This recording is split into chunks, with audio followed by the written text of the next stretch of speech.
Assalamualaikum warahmatullahi wabarakatuh. Kami lagi di jalan nih, saya nih lagi nemanin Pak Ustadz nih. Baik Ustadz. Jadi kalau menurut pandangan Ustadz sendiri lah tentang wabah corona nih, harusnya kita nih sebagai umat Islam nih bagaimana Ustadz? Baik. Assalamualaikum warahmatullahi wabarakatuh. Ini corona ini memang harus disikapi dengan bijak. Sebagai seorang muslim dan mukmin, yang pertama kita harus menyikapi, kita harus yakin bahwa virus ini adalah makhluk bersel satu, ini adalah ciptaan Allah Subhanahu wa taala. Allahu khaliqu kulli syai'. Allah yang menciptakan semua perkara.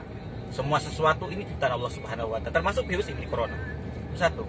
Yang kedua, kita juga harus yakin bahwa setiap musibah yang menimpa kita itu juga atas izin Allah Subhanahu wa taala. Allah berfirman, "Wa ma asaba min musibatin illa biiznillah." Tidak ada musibah yang menimpa kecuali atas izin Allah Subhanahu wa taala. Itu yang kedua. Kemudian setelah kita tahu bahwa ini adalah makhluk ciptaan Allah dan musibah yang menimpa itu semuanya tak terlepas dari izin Allah Subhanahu wa taala, maka yang harus kita lakukan yang pertama adalah tetap ikhtiar. Ikhtiar mengikuti arahan daripada ahli kesehatan, pemerintah, agar terhindar dari wabah corona ini. Kemudian kita juga harus menjaga kebersihan.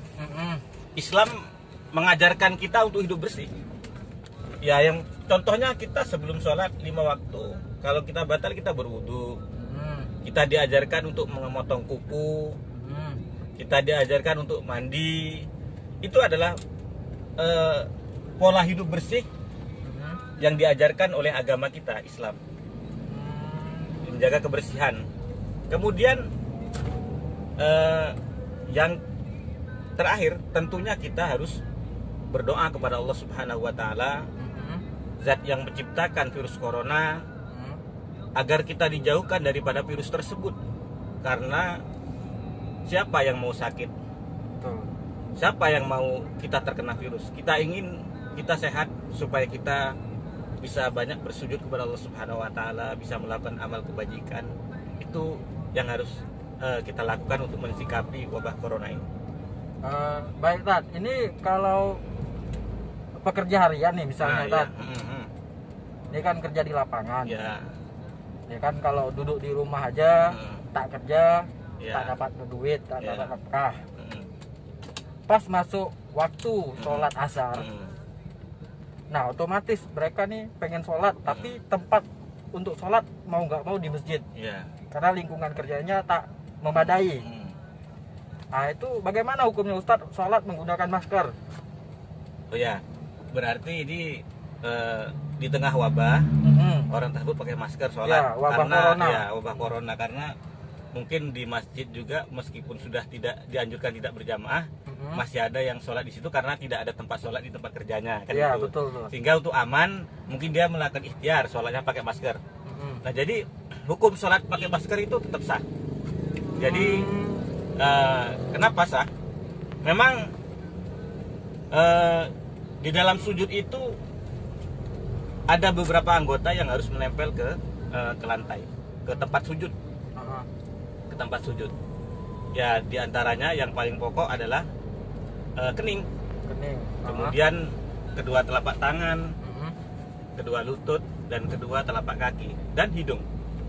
Nah, ketika kita menggunakan masker, otomatis hidung kita tertutup. Iya, betul. Berarti hidung kita tidak langsung bersentuhan ke lantai atau ke tempat sujud. Itu tidak mengapa, karena menempelkan hidung pada waktu sujud dalam sholat itu hukumnya sunat, bukan wajib. Jadi sholatnya tidak mengapa, tetap sah. Kita tidak perlulah terlalu panik, tidak perlu terlalu berlebihan dalam menyikapi wabah ini, karena pada hakikatnya kita ini memang semuanya akan mati pada waktunya. Kalau sudah sampai ajal kita, ya kita tetap akan mati. Tapi ikhtiar wajib, tetaplah kita berikhtiar. Sekarang ya kalau kita berada di luar kita pakai masker untuk menjaga agar bila kita ada untuk menjaga agar kita tidak terpapar virus corona. Jadi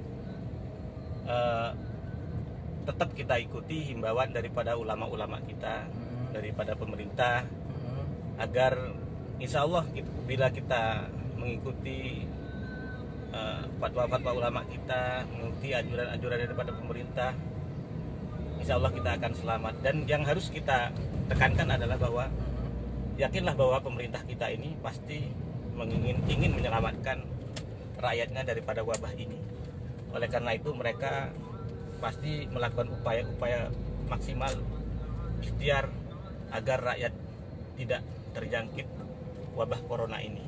Oleh karena itu mari sama-sama kita berdoa kepada Allah Subhanahu wa taala agar wabah ini cepat berlalu, agar aktivitas kita bisa berjalan normal kembali. Amin. Agar kita bisa hidup sebagaimana biasanya. Amin. Tidak hanya mengurung diri di rumah, bisa stay at home. Ya, stay at home. Nah, jadi mudah-mudahan wabah ini cepat berlalu lah, agar kita bisa beraktivitas sebagaimana biasa. Amin. Ya. Baik, terima kasih. Itu sekitar pertanyaan singkat dari saya untuk Ustadz Iwan. Kalau ada rekan-rekan pengen menyampaikan pertanyaan selanjutnya, boleh kirim ke kami. Saya akan sampaikan pertanyaan itu ke Ustadz langsung. Oke, terima kasih. Assalamualaikum warahmatullahi wabarakatuh.